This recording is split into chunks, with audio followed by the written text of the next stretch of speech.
લાખો કિલો કરોડો રૂપિયાની કિંમતનું ઘી દર વર્ષે પરંપરાના નામ ઉપર રોડ ઉપર ઢોળી દેવું આ કેટલું યોગ્ય છે? જે ઘી લોકોએ શ્રદ્ધાપૂર્વક માતાજીના ચરણોમાં અર્પણ કર્યું છે એને પરંપરાના નામ ઉપર લોકોના પગ તળે રગદોડાવવું શું આ લોકોની શ્રદ્ધા અને આસ્થા સાથે ખિલવાડ નથી? અને ઘી જેવું કિંમતી દ્રવ્ય દર વર્ષે પરંપરાના નામ ઉપર કાદવ કીચડ કરી નાખવું, આ પરંપરા હિન્દુ ધર્મશાસ્ત્રના કયા ધર્મગ્રંથમાં લખી છે? હેલો, વેલકમ એન્ડ નમસ્કાર. સ્વાગત છે તમારું ફરી એકવાર. આજના વિડીયોમાં વાત કરવી છે રૂપાલની પલ્લીની. એ જ રૂપાલની પલ્લી જે જગતભરમાં વિખ્યાત છે દર વર્ષે લાખો કિલો ઘી રોડ ઉપર ઢોળી દેવા માટે. વિડીયો શરૂ કરવો એ પહેલા નાનકડું ડિસ્ક્લેમર આપી દઉં કે વિડીયોનો આશય કોઈની પણ ધાર્મિક લાગણી દુભાવવાનો નથી. ભારતમાં સંવિધાન લાગુ છે અને સંવિધાને જ દરેક વ્યક્તિને હક આપ્યો છે કે એ પોતાના ધર્મનું પાલન કરી શકે છે તેમજ એનો પ્રચાર પ્રસાર કરી શકે છે. એ જ સંવિધાને નાગરિકો માટે એક ફરજ પણ નિયુક્ત કરી છે કે એ પ્રકારના કાર્યો કરવા જેનાથી સમાજમાં વૈજ્ઞાનિક અભિગમ વધે. તો જે રીતે દરેક વ્યક્તિ પોતાને મળેલા હક હેઠળ પોતાના ધર્મનું પાલન કરે છે, પોતાની પરંપરાઓને આગળ વધારે છે, એ જ સંવિધાને આપેલી ફરજ મુજબ હું પણ એ કાર્ય કરું છું જેથી સમાજમાં સાયન્ટિફિક ટેમ્પરામેન્ટ વધે અને લોકો તાર્કિક રીતે દરેક વસ્તુ વિચારતા થાય. તો હવે શરૂઆત કરીએ વિડીયોની. ગાંધીનગરથી આશરે 15 કિલોમીટર જેટલું દૂર એક ગામ આવેલું છે. ગામનું નામ છે રૂપાલ ગામ. આ ગામમાં વરદાયિની માતાજીનું ખૂબ જ મોટું અને ભવ્ય મંદિર આવેલું છે. આ ગામમાં દર વર્ષે નવરાત્રીમાં નોમના દિવસે માતાજીની પલ્લી કાઢવામાં આવે છે. પલ્લી એટલે કે રથ, ઘોડા વગરનો એક રથ જેને લાકડામાંથી બનાવવામાં આવે છે. ગામના લોકો દર વર્ષે ખીજડાનું એક તાજું વૃક્ષ કાપે છે અને એમાંથી માતાજીનો એક રથ તૈયાર કરે છે. એમાં 5 જ્યોત મૂકે છે અને ત્યારબાદ આ જે જ્યોત છે એને પેટાવવામાં આવે છે અને આ પલ્લી જે છે એ ગામના 27 ચોકમાંથી પસાર કરવામાં આવે છે અને જ્યાંથી આ પલ્લી પસાર થાય છે ત્યાંથી ગામના લોકો એના ઉપર ડોલ ભરી ભરીને ઘીનો અભિષેક કરે છે. આ જે 5 જ્યોત છે એ કહેવાય છે કે 5 પાંડવોની નિશાની તરીકે પ્રગટાવવામાં આવે છે. હવે તમને થશે કે પાંડવોનું રૂપાલની પલ્લી સાથે શું કનેક્શન છે? તો આની માટે આપણે જાણવો પડશે એનો ઇતિહાસ. જો કે આ ઇતિહાસના કોઈ પણ ઐતિહાસિક કે પુરાતાત્વીય પુરાવા છે નહીં, પણ લોકમુખે ચર્ચાતી વાર્તાઓ મુજબ મહાભારત કાળમાં પાંડવો આ જગ્યાએ આવ્યા હતા અને એમણે એક ખીજડાના વૃક્ષ નીચે વરદાયિની માતાજીની મઢી પાસે પોતાના હથિયારો છુપાવ્યા હતા. ત્યારબાદ એથી વધુ ગામ લોકોના કહેવા મુજબ, લોકમુખે ચર્ચાતી વાર્તાઓ મુજબ પાંડવો ફરીથી મહાભારતનું યુદ્ધ જીત્યા બાદ ત્યાં આવ્યા હતા ભગવાન શ્રી કૃષ્ણની સાથે અને ત્યાં આવીને એમણે ઘીના 5 દીવા કર્યા હતા અને સોનાની પલ્લી બનાવી હતી અને આ રીતે આ પરંપરાની શરૂઆત થઈ છે એવું કહેવામાં આવે છે.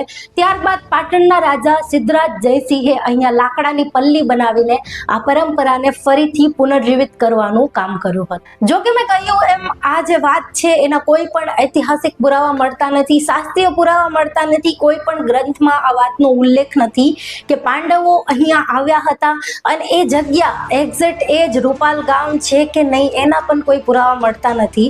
પુરાતાત્વીય પુરાવા પણ છે નહીં, પણ ફક્ત આ લોકમુખે ચર્ચાતી વાર્તાઓ છે, કિંવદંતી છે. વર્ષોથી રૂપાલ ગામમાં પલ્લી કાઢવામાં આવે છે. આ પલ્લીના દર્શન કરવા માટે દેશના અન્ય ભાગમાંથી પણ લોકો અહીંયા દર વર્ષે આવે છે. આઠમના દિવસે જ અહીંયા મેળો લાગી જાય છે. મેળામાં લોકો દૂર દૂરથી અહીંયા આવે છે. ચકડોળો લાગેલા હોય છે, અલગ અલગ પ્રકારના સ્ટોલ લાગેલા હોય છે, અબીલ ગુલાટની રમઝટ બોલે છે, ધાર્મિક ભજનોની રમઝટ બોલે છે, ગાયક કલાકારો આવે છે અને ખૂબ જ ઉમંગ અને ઉત્સાહનો માહોલ હોય છે. પણ એનાથી પણ વિશેષ આ પલ્લીમાં જે સૌથી વધુ ધ્યાન ખેંચનારું એક તત્વ છે એ છે પલ્લી ઉપર થતો ઘીનો અભિષેક. રાત્રે જ્યારે રૂપાલમાં આ પલ્લી કાઢવામાં આવે છે 27 ચોકમાંથી, ત્યારે જ્યાં જ્યાંથી આ પલ્લી નીકળે છે ત્યાંથી ડોલ ભરી ભરીને ભક્તો આ પલ્લી ઉપર અભિષેક કરે છે. ગામમાં અલગ અલગ જગ્યાએ મોટા મોટા કન્ટેનર ભરીને ઘી અહીંયા ભરેલું હોય છે. પીપળામાં, ડ્રમમાં, ટ્રેક્ટરની ઢોલીમાં, દ્રશ્યમાં તમે જોઈ શકો શકો છો કઈ રીતે બાળકો અને યુવાનો જે છે એ ટ્રેક્ટરની ટ્રોલીમાં જેમાં ઘી ભરેલું છે એમાં ઊભા છે અને ત્યાંથી ડોલ ભરીને આ જે ઘી છે એ પલ્લી ઉપર લઈ જવામાં આવે છે અને રીતસરનું ઢોળી દેવામાં આવે છે અને આ જે ઘી ઢોળાઈ રહ્યું છે સીધું જઈ રહ્યું છે જમીન ઉપર, એ જ જમીન ઉપર જ્યાં સવારે અબીલ ગુલાલ ઉડ્યો હતો. મેળાની મુલાકાતે આવેલા લાખો લોકોએ પહેરેલા ચપ્પલની ગંદકી પણ ત્યાં રોડ ઉપર ત્યાં જાને ત્યાં વિખરાયેલી હતી. એ સિવાય ગામ છે એટલે કે ત્યાં પશુઓ પણ હશે, એમના પણ મળમૂત્ર ત્યાં રસ્તે જારેકોર લાગેલા હશે. લોકોએ પાન માવો ખાઈને પિચકારીઓ મારેલી હશે, ગળફા કાઢેલા હશે. એ બધી જ ગંદકી સાથે આ ઘીનું મિશ્રણ થાય છે. ગંદકી પ્લસ અબીલ ગુલાલનો કેમિકલ, આ બધું જ ઘી આ ગંદકી સાથે મિક્સ થઈને રોડ ઉપર જ્યાં ને ત્યાં પડેલું છે, જેમાં લોકો આટા મારી રહ્યા છે. આ જ્યારે પરંપરા પૂરી થઈ જાય છે, પલ્લી નીકળી જાય છે, ત્યારે ત્યાં હજારો જોડીમાં પગરખાઓ પડ્યા હોય છે ઘીમાં. જે લોકો પ્રથમવાર આવ્યા હોય અથવા તો જેને ના ખબર હોય એને તો એવું જ લાગે કે અહીં આ ઘીમાં પગરખા છોડી જવાની કોઈ પરંપરા હશે. એટલી માત્રામાં ત્યાં ચપ્પલો લોકોના પડ્યા હોય છે. ગામના લોકોને ખૂબ જ ગર્વ છે કે દર વર્ષે અમારા ગામમાં ઘીની નદીઓ વહે છે અને એમના ગર્વને પંપાડવાનું કામ કરે છે આપણું મીડિયાની હેડલાઇન તમારે જોવાની જ્યારે પલ્લી ઉત્સવ ચાલતો હોય, રૂપાલ ગામમાં વહી ઘીની નદીઓ, ભક્તોનું ઘોડાપુર ઉમટ્યું ત્યાં સુધી તો ઠીક છે, પણ ઘીની નદી તમે કઈ રીતે કહી શકો આને? આ ગંદકી તમે જુઓ દ્રશ્યોમાં, આટલું ગંદુ પાણી પણ પડ્યું હોય ને તો એને નાળું કહેવાય અથવા તો ગટર કહેવાય. નદી તો આવા ગંદા પાણીને પણ નથી કહેતા, તો આને ઘીની નદી કઈ રીતે કહી શકો? આને પણ ઘીનું નાળું અથવા તો ઘીની ગટર કરી નાખી એવું કહી શકાય. અને મેં કહ્યું એમ, મીડિયા જેનું કામ છે સવાલ પૂછવાનું, આ પરંપરાઓ પર ડિબેટ કરવાનું, એ આની ઉપર સવાલ પૂછવાની જગ્યાએ ગામવાળાના આજે મિથ્યા અભિમાન અથવા તો ગૌરવ છે એને પંપાડવાનું કામ કરે છે. આપણું મીડિયા જે દરેક બાબત ઉપર મહામંથન કરે છે, આ બાબત ઉપર ડિબેટ નહીં કરે. દરેક વસ્તુ ઉપર હું તો બોલીશ કહેવાવાળા પત્રકારો પણ ચૂપ રહે છે.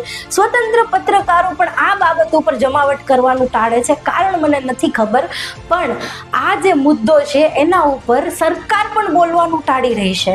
લંકેશ ચક્રવર્તીજી જે છેલ્લા 32 વર્ષથી રૂપાલની પલ્લીમાં વેડફાતા ઘીને અટકાવવા માટે સતત કાર્ય કરી રહ્યા છે, પણ આ ગામના લોકો કોઈ પણ વાત સમજવા પણ તૈયાર નથી અને સાંભળવા પણ તૈયાર નથી. અને ભારતની ધર્મઘેલી પ્રજા અને ધાર્મિક જનોનથી ભરેલા લોકોએ લંકેશ ચક્રવર્તીજી ઉપર શારીરિક હુમલાઓ પણ કર્યા છે. ઘીનો પલ્લી ઉપર અભિષેક થાય ત્યાં સુધી તો ઠીક છે, પણ રીતસરનું એને ઢોળી દેવું એ કેટલું યોગ્ય છે? હવે તમે આ વિડીયો જુઓ. પલ્લી જ્યારે પસાર થઈ જાય છે ત્યારે કન્ટેનરમાં, ટ્રેક્ટરની ટ્રોલીમાં અને જે ડ્રમમાં ઘી ભરેલું છે એને રીતસરનું જમીન ઉપર ઢોળી દેવામાં આવે છે. કદાચ આ લોકોની એવી માન્યતા છે કે આ ઘીને રાખવું નહીં, એને ઢોળી જ દેવાનું. તમે જુઓ દ્રશ્યમાં પણ રીતસરનું આ લોકો ઘી ઢોળી રહ્યા છે, પલ્લી ઉપર પણ અભિષેક નથી કરી રહ્યા. એ સિવાય જે ઘીની ટ્રોલીમાં આ બાળકો અને યુવાનો ઊભા હતા, એ જ ઘીને આ લોકો પલ્લી ઉપર અભિષેક કરી રહ્યા છે. આ કઈ પ્રકારની શ્રદ્ધા છે? જે ઘીમાં થોડી વાર પહેલા તમે લોકો ત્યાં ઉભેલા હતા સ્વિમિંગ પુલની જેમ એમાં છપછપિયા કરતા હતા, એ જ ઘીને માતાજી ઉપર ચડાવો છો. આ કઈ પ્રકારની આસ્થા છે? હવે તમને થતું હશે કે આટલું બધું ઘી ઢોળી દીધા પછી આ ઘીનું થાય છે શું? તો આ પલ્લી પસાર થયા બાદ અને આ ઘી રીતસરનું ઢોળી દીધા બાદ આ ઘીને ગામના વાલ્મીકી સમાજના લોકો ઉલેચે છે. આ પણ પરંપરાનો જ એક ભાગ છે કે આ જે ઘી છે ઢોળાયેલું કાદવ કીચડવાળું, એને ગામનો વાલ્મીકી સમાજ જ ઉલેચે, કારણ કે આ ઘી માતાજીનો પ્રસાદ છે અને એની ઉપર માત્ર ને માત્ર વાલ્મીકી સમાજનો હક છે. એટલે વાલ્મીકી સમાજના લોકો તમે દ્રશ્યમાં જોઈ રહ્યા છો, એ કાદવ કીચડવાળું ગંદુ ઘી જે છે એ અલગ અલગ વાસણમાં ભરીને લઈ જઈ રહ્યા છે.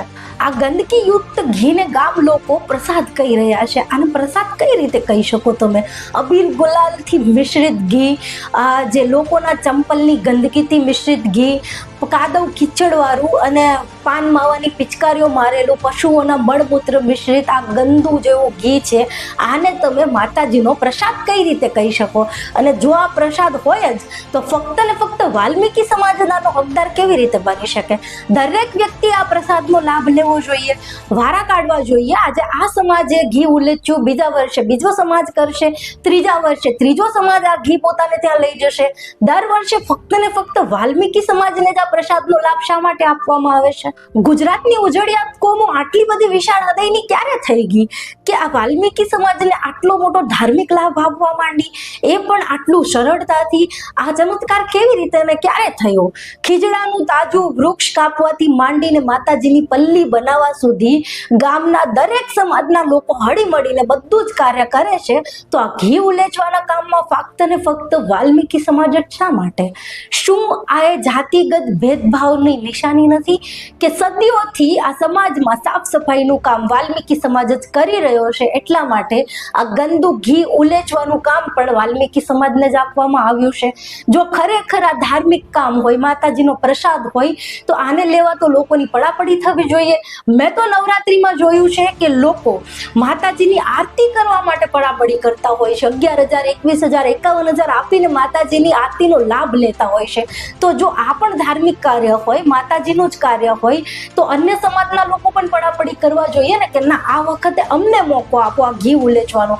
દર વર્ષે આ ધાર્મિક લાભ ફક્ત ને ફક્ત વાલ્મીકી સમાજને શા માટે મળે છે?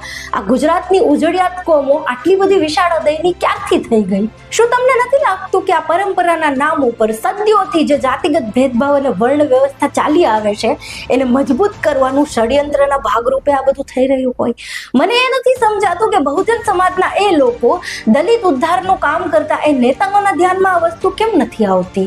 શા માટે તમને નથી દેખાતું કે તમારા જ સમાજનો એક હિસ્સો, આ દલિત સમાજનો સૌથી પછાત હિસ્સો વાલ્મીકી સમાજ, જેની સાથે પરંપરાના નામ ઉપર દર વર્ષે જાતિગત ભેદભાવ થાય છે, આ તમારી નજરમાં કેમ નથી આવતું? જો કોઈ અન્ય કોમના વ્યક્તિઓ તમને જાતિગત શબ્દો કહીને પણ કંઈ બોલે તો તમે એટ્રોસિટીનો ઉપયોગ કરો છો. શા માટે? કારણ કે તમને જાતિગત હિંસાનો અનુભવ કરાવવામાં આવ્યો છે, એટલા માટે. તો શું આ પરંપરા તમને જાતિગત હિંસાનો અનુભવ નથી કરાવતી કે આ બધી વસ્તુ તમને ધ્યાનમાં જ નથી આવતી? હું પૂછું છું તમને, જે બહુજન સમાજના ઉદ્ધાર માટે કામ કરે છે, SSD હોય, બામસેફ હોય કે ભીમ આર્મી હોય, આ બધા જ જે સંગઠનો છે એના નેતાઓને ક્યારેય એવું નથી થતું કે આપણે રૂપાલ ગામનો જે વાલ્મીકી સમાજ છે, આપણા જ ભાઈઓ છે, એને સમજાવીએ અથવા તો આપણે એમને સમજાવવાની કોશિશ કરીએ કે ભાઈ આ જે થઈ રહ્યું છે એ યોગ્ય નથી થઈ રહ્યું? શું એવું માની લો કે તમને પણ ફક્ત ને ફક્ત પદ, પ્રતિષ્ઠા અને પૈસામાં જ રસ છે? આજે વાલ્મીકી સમાજ છે એ પણ બહુજન સમાજનો જ હિસ્સો છે, સૌથી પછાત હિસ્સો છે.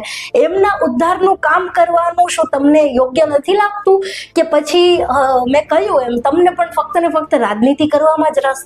ફરીથી આ દ્રશ્ય જુઓ, વાલ્મીકી સમાજ આજે ઘી ઉલેચી રહ્યો છે, આ ગંદકી યુક્ત ઘી, આમાંથી આ કેટલું ઘી ચોખ્ખું કરી શકતા હશે? તમે તમારા ઘરે એક પ્રયોગ કરી જુઓ.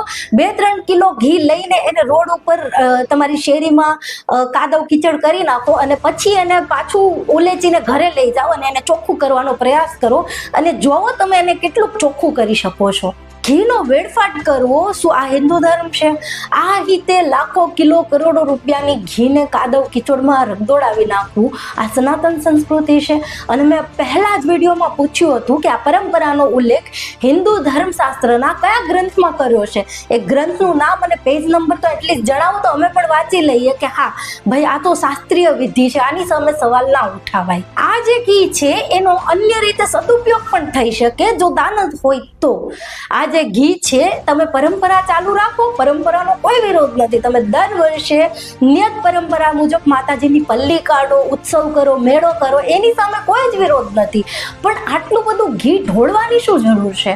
જરૂર પૂરતું, શાસ્ત્રોક્ત વિધિ પૂરતું થોડુંક ઘી જે છે એ પલ્લીમાં જે 5 જ્યોત પ્રગટાવેલી છે એમાં તમે એ ઘી હોમી દો, અભિષેક કરી દો અને બાકીનું જે ઘી છે એને શુદ્ધ અવસ્થામાં રહેવા દો.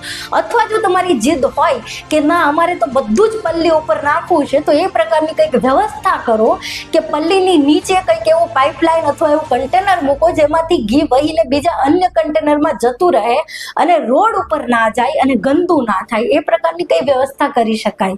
અથવા તો મેં કહ્યું એમ શાસ્ત્રોક્ત વિધિપૂર્વક થોડું ઘણું ઘી માતાજીને ચડાવી દો, એ જે 5 જ્યોત પ્રગટાવેલી છે એમાં અભિષેક કરી દો, બાકીનું ચોખ્ખું રહેવા દો. આ ચોખ્ખા ઘીનો તમે કેટલો બધો ઉપયોગ કરી શકો એમ છો. તમે જ કહો છો ને કે આ ઘી ઉપર ફક્ત ને ફક્ત વાલ્મીકી સમાજનો જ હક છે, તો પછી વાલ્મીકી સમાજને ચોખ્ખું ઘી આપો ને.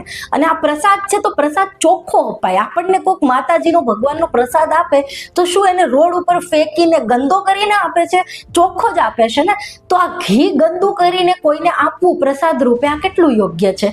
પ્રસાદ ચોખ્ખો જ આપવાનો હોય તો ઘી પણ ચોખ્ખું આપો વાલ્મીકી સમાજને. ગંદુ કરીને આપવાનો શું મતલબ છે? અને વાલ્મીકી સમાજને આપ્યા બાદ પણ જો ઘી ખૂબ બધું રહેતું હોય તો આટલું બધું ઘી લોકો પાસેથી ન લેતા ઘીના બદલામાં પૈસા લઈ શકો, પાવતીઓ પાડી શકો અને આ પૈસાનો તમે ગામના વિકાસમાં ઉપયોગ કરી શકો. સ્કૂલ, કોલેજ, લાઇબ્રેરી, હોસ્પિટલ બનાવી શકો. ગામના ગરીબ લોકો એમાં મફત ભણી શકે, સારવાર લઈ શકે, ઘણું બધું થઈ શકે. પણ એમ છતાં પણ જો ગામના લોકોને એમ થતું હોય કે અમારે સ્કૂલ, કોલેજ કંઈ નથી બનાવવું, આ ધર્મના કામમાં આવેલું ઘી છે, ધર્મના કામથી આવેલો રૂપિયો છે, તો એને તમે ધર્મના કાર્યમાં પણ વાપરી શકો. આ જે ઘી છે તમે વીરપુર, બગદાણા, આપા ગીગા, પરબ અથવા તો કચ્છમાં મેકરન દાદાની જગ્યા છે, અનેક એવા સ્થળ છે જ્યાં 12 માસ અન્ન ક્ષેત્ર ચાલે છે, ત્યાં આ ઘી મોકલાવી દો. અથવા તો આ ઘીની મીઠાઈ, લાડવા, સુખડી, શીરો કંઈ પણ બનાવીને ગુજરાતમાં જે અન્ય ધાર્મિક સ્થળો છે, મોટા મોટા મંદિરો છે, ત્યાં મોકલાવી દો. લોકોને નિઃશુલ્ક પ્રસાદ મળી રહે એવી વ્યવસ્થા કરાવી શકો. અથવા તો ગરીબ લોકોને સસ્તા ભાવે આ ઘી આપી શકો. 800-900 રૂપિયાનું ચોખ્ખું ઘી મળે છે, તમે 100-200 રૂપિયામાં આપી દો. ચાહો તો ગમે એટલા ઉપયોગ થઈ શકે એમ છે, પણ મેં કહ્યું એમ દાનત હોવી જોઈએ. આ સાથે મેં એક વાત એ પણ નોટ કરી કે પલ્લી ઉત્સવમાં જ્યારે મેળો ભરાય છે ત્યારે મેળામાં અન્ય સ્ટોલની સાથે ઘીના પણ મોટા મોટા સ્ટોલ લાગેલા હોય છે. અહીંયાથી લોકો ઘી ખરીદે છે અને એ જ ઘીને અર્પણ કરે છે પલ્લી ઉપર અભિષેક કરવા માટે. તો શું આ સ્ટોલ લગાવેલા લોકો જે ઘી વેચી રહ્યા છે એમના ફાયદા માટે, એમના આર્થિક ફાયદા માટે પણ તમે લોકો આ પરંપરા બંધ નથી કરવા માંગતા કે પછી કોઈ અન્ય કારણ છે? એ સિવાય આ પરંપરા સાથે એક જોડાયેલી બીજી અંધશ્રદ્ધા એ છે કે નાના બાળકોને ત્યાં પલ્લીની જ્યોત સાથે અડાડીને આશીર્વાદ અપાવવાની પણ એક માન્યતા છે, જેમાં નાના બાળકો અનેક હાથોમાંથી ફંગોળાતા જઈને ત્યાં પલ્લીની જ્યોત પાસે લઈ જવામાં આવે છે અને ત્યારબાદ ફરીથી એ રોતું કકડતું બાળક કેટલાય હાથોમાંથી ફરીને એની માતા પાસે પહોંચે છે. તો આ પણ એક બાળ અધિકારનો ભંગ કહી શકાય એવું છે. તો આ પણ એક અંધશ્રદ્ધા ભર્યું જે કાર્ય છે એનો પણ અહીંયા ગુજરાતના રેશનાલિસ્ટો દ્વારા વિરોધ કરવામાં આવી રહ્યો છે. ભારતમાં આની પહેલા પણ કેટલી કુપ્રથાઓ હતી, શું આપણે બંધ નથી કરી? આપણે ત્યાં વિધવા વિવાહની મનાઈ હતી, હવે બધા જ કરે છે. આપણે ત્યાં બાળ વિવાહ થતા હતા, એ બંધ કરાવી દીધા. દીકરીઓને દૂધ પીતી કરવામાં આવતી હતી, એ પ્રથા બંધ થઈ ગઈ. સતી પ્રથા હતી, એને પણ બંધ કરવામાં આવી. દેવદાસી પ્રથા બંધ કરવામાં આવી. તો શું આ વધુ એક પ્રથામાં આપણે બદલાવ ન લાવી શકીએ? મારા શબ્દો ઉપર ધ્યાન આપજો. હું કહું છું બદલાવ લાવવાનો છે, બંધ નથી કરવાનો. તમારી પરંપરા સામે કોઈને વિરોધ નથી. તમે પલ્લી ઉત્સવ કરો, ખૂબ ધૂમધામથી કરો. બસ આ ઘીનો જે બગાડ થાય છે એને અટકાવવા માટેના પ્રયાસો થઈ રહ્યા છે. લંકેશ ચક્રવર્તીજી 32 વર્ષથી આ પ્રયાસ કરી રહ્યા છે. એ સિવાય ગુજરાતના કેટલાય રેશનાલિસ્ટો આ માટે સતત કાર્યરત છે. તો બસ અમારો જે વિરોધ છે ફક્ત ને ફક્ત ઘીના વેડફાટ ઉપર છે, પરંપરા ઉપર નથી. હું ફરીને આ વાત કહું છું જેથી તમને એવું ના લાગે કે અમારો જે વિરોધ છે એ તમારી ધાર્મિક આસ્થા પ્રત્યે છે. સરકાર ચાહે તો આ કુપ્રથાને રોકી શકે એમ છે, પણ સરકાર આવું કરવાની નથી. જૂની સરકાર જે કેન્દ્રમાં હતી એ થોડો ઘણો પણ વૈજ્ઞાનિક અભિગમ ધરાવતી હતી. જો એ આ પ્રથા સામે પગલાં ના લઈ શકી તો વર્તમાન સરકારનું તો કામ જ આ છે, ધર્મ અને આસ્થા ઉપર રાજનીતિ કરવાનું. એટલે એ લોકો આ વર્તમાન સરકારના નેતાઓ આ પ્રથા ઉપર રોક લગાવે એની તો કોઈ આશા જ નથી. એ સિવાય આપણા પત્રકારો જેને આની ઉપર સવાલ ઉઠાવવા જોઈએ, ડિબેટ કરવી જોઈએ, એ લોકો પણ ગામના લોકોને જે ગૌરવ છે કે અમારા ગામમાં ઘીની નદીઓ વહે છે એ ગૌરવને હવા આપવાનું કામ કરે છે. એટલે મીડિયા પાસે, પત્રકારો પાસે પણ આશા નથી. અને એ સિવાય દલિત અધિકારો માટે, ઉદ્ધાર માટે કામ કરતા દલિત નેતાઓ છે એમનો એક અહીંયા અવાજ ઉઠાવવાનો બને છે કે ભાઈ એમના જ સમાજના, વાલ્મીકી સમાજના લોકો સાથે જે અપ્રત્યક્ષ ભેદભાવ થઈ રહ્યો છે એના વિરુદ્ધ અવાજ ઉઠાવવો જોઈએ. પણ એ લોકો પણ કદાચ ફક્ત ને ફક્ત રાજનીતિ કરવા પૂરતા જ સીમિત છે. છે, એટલે એ લોકો પણ આમાં હાથ નાખતા નથી. તો હવે અહીંયા કોઈ પાસે આશા તો દેખાતી જ નથી કે કોઈ આ પ્રથાને રોકી શકે અથવા તો બદલાવ લાવે, એવા કાર્ય કરી શકે. ત્યારે એક આશા ફક્ત ને ફક્ત આ ગુજરાતની જનતા પાસે છે. આપણા ગુજરાતની સમજદાર જનતાથી હવે હું આશા રાખું છું કે તમે એટલીસ્ટ આની ઉપર થોડો અવાજ ઉઠાવો. તમે સોશિયલ મીડિયા ઉપર તમારો અવાજ ઉઠાવો, લખી શકતા હોય તો લખો, બોલી શકતા હોય તો બોલો, અથવા તો લકેશ ચક્રવર્તીજીએ એક જનજાગૃતિનું અભિયાન ચાલુ કર્યું છે, એ ફોર્મ તમે ભરીને સબમિટ કરી દો, જેથી આપણો અવાજ જે છે જ્યાં પહોંચવાનો છે ત્યાં પહોંચે. આ જે ફોર્મ છે એ મેં ડિસ્ક્રિપ્શનમાં મૂક્યું છે, તમે એ ફોર્મ ભરીને તમારું જે મંતવ્ય છે એમાં લખી શકો છો. એ સાથે જ મેં કહ્યું એમ સોશિયલ મીડિયા ખૂબ જ સારું માધ્યમ છે. આ પરંપરામાં બદલાવ આવે અને ઘીનો બગાડ થતો અટકે એ માટે ગુજરાતના દરેક નાગરિક પ્રયત્ન કરે એવી મારી વિનંતી છે. કારણ કે સરકાર પાસે, પત્રકારો પાસે, મીડિયા પાસે અને દલિત અધિકારોનું કામ કરતા નેતાઓ પાસેથી પણ હવે કોઈ આશા નથી. ફક્ત ને ફક્ત જાગૃત નાગરિકો પાસે આશા છે. તો ગુજરાતના ભણેલા ગણેલા સમજદાર નાગરિકો એક વખત આ બાજુ પણ થોડું ધ્યાન આપો. આપણે પરંપરાનો વિરોધ નથી કરવાનો, હું ફરીથી કહી દઉં છું. પરંપરા ભલે ચાલુ રહે, ભલે હવન થાય, ભલે ઘીનો અભિષેક થાય, પણ બગાડ ન થવો જોઈએ. બસ એટલો જ વિરોધ છે અને એટલી જ વાત આપણે આ ગામના લોકોને સમજાવવાની છે. આજના સમયમાં કોઈ પણ કુપ્રથા, કોઈ પણ અંધશ્રદ્ધા, કોઈ પણ પાખંડની વિરુદ્ધમાં બોલવું એટલે જડ અને કટ્ટર ધાર્મિકોને ગાળાગાળી કરવાની પરમિશન આપવી અથવા તો એમની વિકૃતિ દર્શાવવાનો એમને મોકો આપવો. હા, મને ખબર છે મારા કમેન્ટ બોક્સમાં પણ આ પ્રકારના જડ અને કટ્ટરવાદી તત્વો આવીને ગાળાગાળી કરશે, ગમે એવા શબ્દો લખશે, બોલશે. કંઈ વાંધો નહીં, તમે તમારા સંસ્કાર અને ઉછેરનો પ્રભાવ દર્શાવવા માંગતા હોય તો મારું કમેન્ટ બોક્સ ખુલ્લું જ છે, હું તમને રોકીશ નહીં. પણ જાગૃત નાગરિકોને હું ફરીથી વિનંતી કરું છું કે એક વખત શાંત મગજે વિચારજો કે શું આ પરંપરામાં થોડો એવો બદલાવ ના લાવવો જોઈએ આપણે. રૂપાલની વરદાયની માતા ગામના લોકોને તેમજ અન્ય લોકોને સદબુદ્ધિ આપે અને ઘીનો વેડફાટ અટકાવે. એ સાથે જ અંત કરીએ હવે. વિડીયોને લાઈક, શેર અને ચેનલને સબસ્ક્રાઇબ કરવાનું ભૂલશો નહીં. મળીએ નવા વિડીયોમાં નવા વિષય સાથે. જય વિજ્ઞાન, જય સંવિધાન. જય મા વરદાયની. આ જે પ્રોજેક્ટ દેખાય છે તે 1 નંબર, 2 નંબર અને 3 નંબર છે. આ 3 આઈડિયા છે મારા. આ 1 નંબર, આ 2 નંબર અને આ 3 નંબરનો પ્રોજેક્ટ છે મારો. પછી એને હું ક્લોઝઅપ બતાવીશ. આ છે ને મારે તાવડી પ્રોજેક્ટ છે. એમાં અહીંયાથી અહીંયા સુધી 20 ફૂટ અંતર છે અને ઊંડાઈ 6 ઇંચ ઊંડાઈ છે અહીંયા આગળ સેન્ટરમાં. એટલે કે અહીંયાથી આમ જઈએ તો સેન્ટરમાં ઢાળ આવે છે, તે 6 ઇંચનો ઢાળ આવે. અહીંયા આ રોડ છે, આ રોડ છે અને અહીંયાથી આમ જઈએ 6 ઇંચનો ઢાળ છે. આ પ્રોજેક્ટ નંબર મારો 1 છે. જે રોટલી અને ભાખરી બનાવવાની જે તાવડી આવે છે ને એના જેવો આકાર છે. હવે હું તમને એનું 3D બતાવું છું. આ જે આકાર દેખાય છે એ 3D છે, પણ આને આમ રાખો કરીશું અને બીજા કલરમાં જોઈશું આપણે તો થોડોક આઈડિયા આવશે કે આવો શેડ હશે. રોટલી અને ભાખરી બનાવવાની તાવડી જેવું, અને એને કલરમાં જોવા જઈશું પણ નહીં દેખાય, બરાબર નહીં દેખાય. આ થયો મારો પ્રોજેક્ટ નંબર 1. હા, હવે પ્રોજેક્ટ નંબર આપણે 2 જોઈશું. પ્રોજેક્ટ નંબર 2 આ ટાઈપનો છે. એમાં આ પોઈન્ટથી અહીંયા સુધી 20 ફૂટ અંતર છે. અહીંયાથી આ 3 ફૂટ અંતર છે અને અહીંયાથી માંડીને અહીંયા 13 ફૂટ અંતર છે. અને આ સ્ટેપ પગથિયા ટાઈપનું છે. હવે હું તમને એને પગથિયાના રૂપમાં થોડો આઈડિયા આપવા પ્રયત્ન કરીશ. આપણે શેડેડ કરીએ છીએ, શેડેડમાં કરીશું અને 3D બનાવીશું.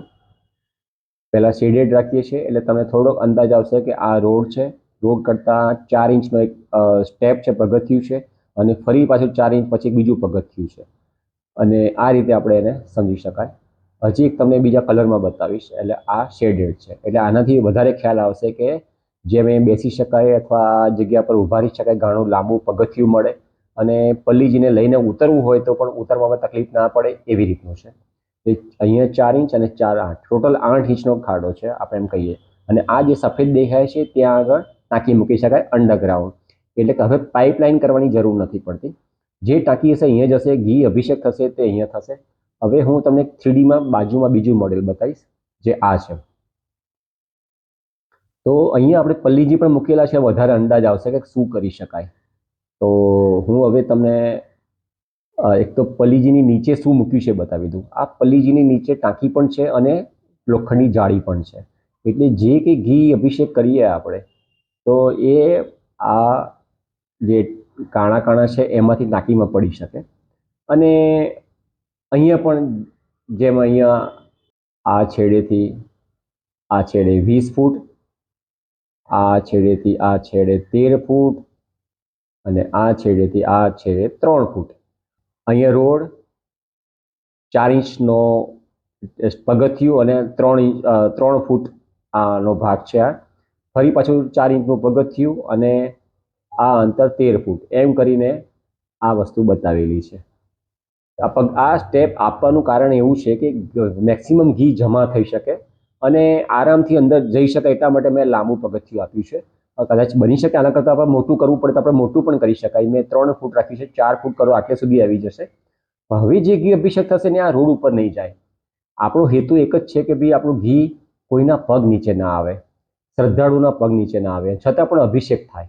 તો આ પ્રોજેક્ટ બધા કરતાં મને એટલા માટે સારો લાગે છે કે સમજો કે હું એને ટોપ એંગલથી બતાવું છું. આ ટોપ એંગલથી છે જે, તો આ જે પેવરિંગ હોય છે આ મોટાભાગે ચોરસ પેવરિંગ હોય છે. આ જે પેવરિંગ હોય છે મોટાભાગે ચોરસ હોય છે. તો આ આરામથી ગોઠવી દેવાય આની. અને એમને સજેશન આપ્યું કે તમારો જે તાવડી પ્રોજેક્ટ છે અમે સમજેલા છીએ અને કરવા જેવો છે, અને તમે શરૂઆત કરવી હોય તો પહેલાં મંદિરમાં કરો, અને જે હાલ વિડીયોમાં દેખાય છે એ જગ્યા છેલ્લામાં છેલ્લો ચોક ગણાય છે એ લોકોનો. અને અહીંયા પલ્લીજીનો અભિષેક થઈ ચૂક્યો છે, એના પછીનું જે દ્રશ્ય દેખાય છે તે દેખાય છે. અમારો તાવડી પ્રોજેક્ટ એટલે કે જેમ આપણે રોટલી ભાખરી બનાવવાની તાવડી હોય એવો તાવડીનો આકાર આપવો, એમાં પલ્લીજીને ઊભા રાખવા અને પછી જેમ અભિષેક કરીએ છીએ એમ કરવું. આ તાવડી જે હશે તે સામાન્ય રીતે જે ઢાળ હોય છે એ 6 ઇંચનો ઢાળ હશે, સેન્ટરમાં 20 ફૂટનો ડાયામીટર હશે. અને એ તાવડીની અંદર જેમ બાથરૂમમાં ટાઇલ્સ લગાવેલા હોય છે એવી રીતે ટાઇલ્સ લગાવેલા હશે. એમાં જેમ બાથરૂમમાં પાઇપલાઇન સિસ્ટમ હોય છે દેખાતી નથી એવી પાઇપલાઇન સિસ્ટમ પણ હશે, જેનાથી એ અભિષેક થયેલું ઘી યોગ્ય જગ્યાએ જશે.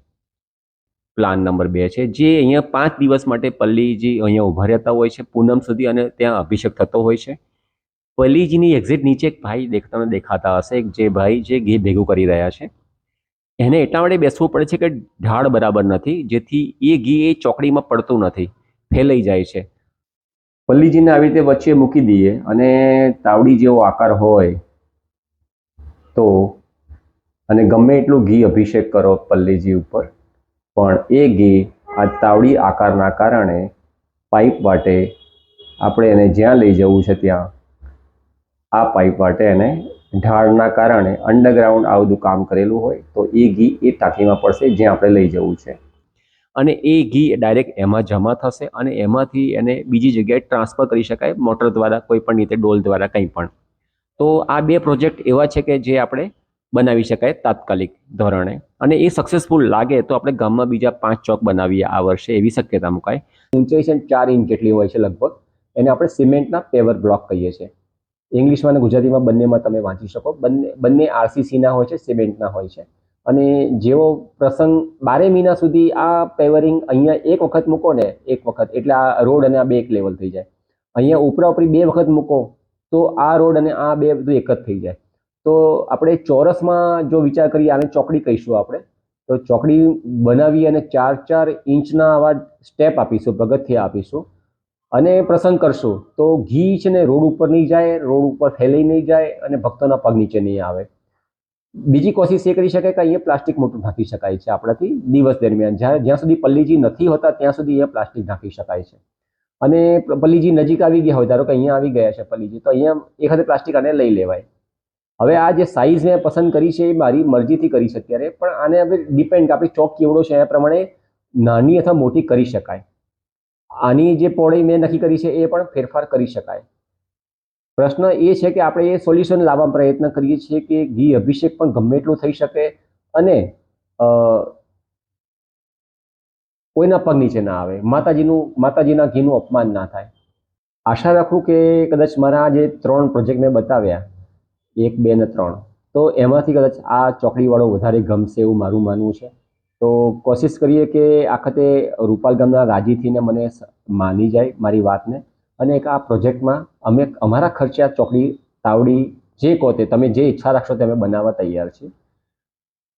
આનાથી એક તો માતાજીની શ્રદ્ધા વધશે, લોકોનું ઘી ખૂબ જ આવશે, જે આવે છે એના કરતાં પણ વધારે આવશે અને કોઈને અપમાન નહીં થાય. સૌથી પહેલાં ગરીબોનું અપમાન નહીં થાય. જે ગરીબો ઘી ખોબે ખોબે ભરતા હોય છે, આટલો સરસ પ્રસંગ છે આપણો પલ્લી ઉત્સવ જેને કહીએ છીએ, દુનિયાભરમાં પ્રખ્યાત છે અને છતાં એ ઘીમાં એ પ્રસંગમાં લોકોને ઘી ખોબે ખોબે ભરાવવું પડતું હોય. આજના 21મી સદીમાં પણ આપણે પાસે એનો સદુપયોગ ના કરીએ આપણે એક સારા ઘીનો અને એ ગરીબોને આપણે ચોખ્ખું ઘી ના આપીએ તો એ આપણે શોભે નહીં આજના જમાનામાં. તો સરસ મજાનો પલ્લી ઉત્સવ 2024 થાય અને આશા રાખીએ કે ઘી 50 કરોડનું જે આવે છે, 70 કરોડનું આવે, 100 કરોડનું આવે, પણ એ બધે એકદમ શુદ્ધ રહી શકે અને શુદ્ધ થઈને બધા ખાઈ શકે. કોકની રોટલી પર ચોપડવા જેવું રહે તો ભગવાન પણ રાજી રહેશે અને જે ગરીબો જે ઘી ખાવાના છે એ લોકો પણ રાજી રહેશે, આશીર્વાદ આપશે, એમના બાળકો આશીર્વાદ આપશે, એમના મા બાપ આશીર્વાદ આપશે. જય મા વરદાયિની.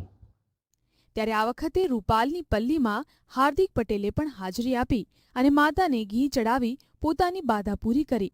વરદાની માતાનું વર્ષો જૂનો એક સારું પ્રાચીન રીત રિવાજ મુજબ જ્યારે જેલમાં હતો ઉદયપુર હતો તો ગામના આગેવાનોએ બાધા રાખી હતી. બાધા પૂરી કરવા માટે આવ્યો છું અને જે પ્રમાણે વરદાની માતા ઉપર લોકોની આસ્થા છે, બહુ મહત્વની આસ્થા હોય છે અને માને પ્રાર્થના કરું છું કે હંમેશા આ રૂપાલ ગામની અંદર સુખાકારી રહે, હંમેશા ગામના લોકો સુખી રહે. ત્યારે આ વખતે રૂપાલની પલ્લીમાં હાર્દિક પટેલે પણ હાજરી આપી અને માતાને ઘી ચડાવી પોતાની બાધા પૂરી કરી. વરદાની માતાનું વર્ષો જૂનો એક સારું પ્રાચીન રીત રિવાજ મુજબ જ્યારે જેલમાં હતો ઉદયપુર હતો તો ગામના આગેવાનોએ બાધા રાખી હતી. બાધા પૂરી કરવા માટે આવ્યો છું અને જે પ્રમાણે વરદાની માતા ઉપર લોકોની આસ્થા છે, બહુ મહત્વની આસ્થા હોય છે અને માને પ્રાર્થના કરું છું કે હંમેશા આ રૂપાલ ગામની અંદર સુખાકારી રહે, હંમેશા ગામના લોકો સુખી રહે. ત્યારે આ વખતે રૂપાલની પલ્લીમાં હાર્દિક પટેલે પણ હાજરી આપી અને માતાને ઘી ચડાવી પોતાની બાધા પૂરી કરી. વરદાની માતાનું વર્ષો જૂનો એક સારું પ્રાચીન રીત રિવાજ મુજબ જ્યારે જેલમાં હતો ઉદયપુર હતો તો ગામના આગેવાનોએ બાધા રાખી હતી. બાધા પૂરી કરવા માટે આવ્યો છું અને જે પ્રમાણે વરદાની માતા ઉપર લોકોની આસ્થા છે, બહુ મહત્વની આસ્થા હોય છે અને માને પ્રાર્થના કરું છું કે હંમેશા આ રૂપાલ ગામની અંદર સુખાકારી રહે, હંમેશા ગામના લોકો સુખી રહે. ત્યારે આ વખતે રૂપાલની પલ્લીમાં હાર્દિક પટેલે પણ હાજરી આપી અને માતાને ઘી ચડાવી પોતાની બાધા પૂરી કરી. વરદાની માતાનું વર્ષો જૂનો એક સારું પ્રાચીન રીત રિવાજ મુજબ જ્યારે જેલમાં હતો ઉદયપુર હતો તો ગામના આગેવાનોએ બાધા રાખી હતી. બાધા પૂરી કરવા માટે આવ્યો છું અને જે પ્રમાણે વરદાની માતા ઉપર લોકોની આસ્થા છે, બહુ મહત્વની આસ્થા હોય છે અને માને પ્રાર્થના કરું છું કે હંમેશા આ રૂપાલ ગામની અંદર સુખાકારી રહે, હંમેશા ગામના લોકો સુખી રહે. માત કી જય. આજથી 12 મહિના પહેલા માતાજીના ચોકમાં ગાવા માટે આવ્યો ત્યારે મને સખત પથરી ઉપડેલી અને માને વિનવતા કીધું કે માં જગદંબા, જો તું આ મઢમાં સાક્ષાત બેઠી હોય વરદાયની તો મારી પથરી જળ મૂળથી તું લઈ લેજે. અને અત્યારે મેં 2 વખત સોનોગ્રાફી કરાવી, મારા પેટમાં એક પણ પથરી નથી. એ નિમિત્તેનો માતાજીની પલ્લીમાં આ એક ડબ્બો ઘી હું સાગર પટેલ હું.